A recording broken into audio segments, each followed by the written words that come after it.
Here we're replacing the transmission tail housing on a ZF6 S750 out of a 6.0 Powerstroke. It should be the same for an S650 out of a 7.3. It's going to be pretty simple. Right here is the reverse light switch. You got to pull that out. Then you got to pull this big thing out. It's a big plug. I don't know what size it is, but it's pretty big. I had to use the 2-foot adjustable wrench from Harbor Freight to crack it loose.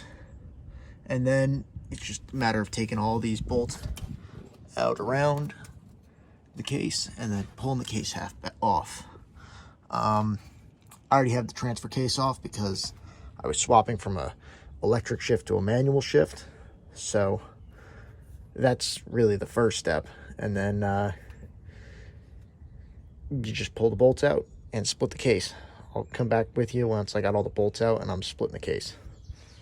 Now that I've got all the bolts out of this rear tail housing,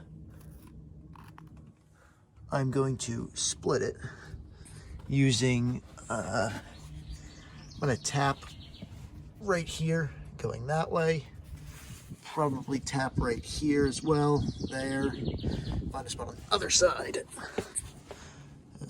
to tap. Actually, there's not looking like there's much over here, but tap those, it'll split.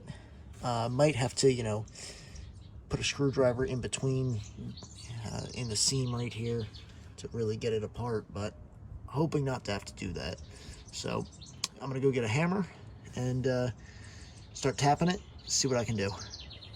Here we go, I've got it split right down the seam here. I did have to wedge a screwdriver in there to pry it apart. I should have drained the fluid before I split it, but you live, you learn. I'll pull this off here real quick. I'll show you what's inside.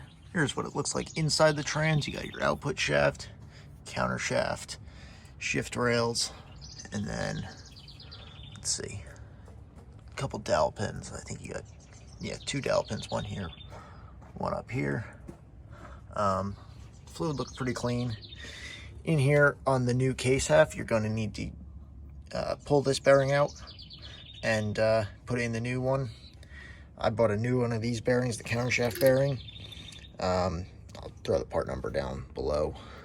That one, need that bearing, and then the output seal. This seal you could reuse. I'm not going to. I have a new one. This bearing you could reuse. They're cheap enough. It's like $14 for a new one, and then you need to take the reverse idler gear out and put that in the new case as well. So I've got the new shift shaft bearing installed. I had to wait a day for it to come into the Napa. I'll drop the part number down in the description, along with the part number of that seal and that bearing. But I also got the reverse idler gear in here. I did put this plug in here overnight so I wouldn't lose it, and the reverse switch right here, I put that back in, but I'll take those out before I install this in the truck. But don't forget your magnet out of the old one. I cleaned this one up. It had a few shavings on it, but nothing concerning. So I'm gonna clean it up and get ready to install it in the truck. I'm gonna be using black RTV around it. I'm gonna clean up the other case half, and then we'll stick it on the truck, on the transmission, and bolt it up. Okay, so you can see here now I've got black RTV all the way around the case half. I only did this case half. I went around both sides of the bolt holes just to be sure it's not going to leak. So I'm going to go get this up on the truck, and hopefully it'll go back together nicely and I won't have to, you know, wiggle it too much. But, yep. Okay, so I got the new tail housing on here. As you can see, the gap's all closed up. I just have to put the bolts in. I got it lined up, and then I had to hit it on with a dead blow hammer.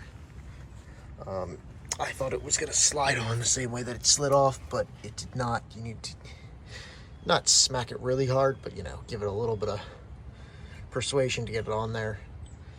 Yeah, I thought the shift rails weren't lining up, but they were. It was just, you know, a little difficult because it's got a big bearing to push in right here and another bearing in here and everything. So I'm going to go through and make sure it shifts all the gears before I throw the bolts in, and then throw them in, let the RTV sit up for a little bit, and then I'll tighten the bolts down.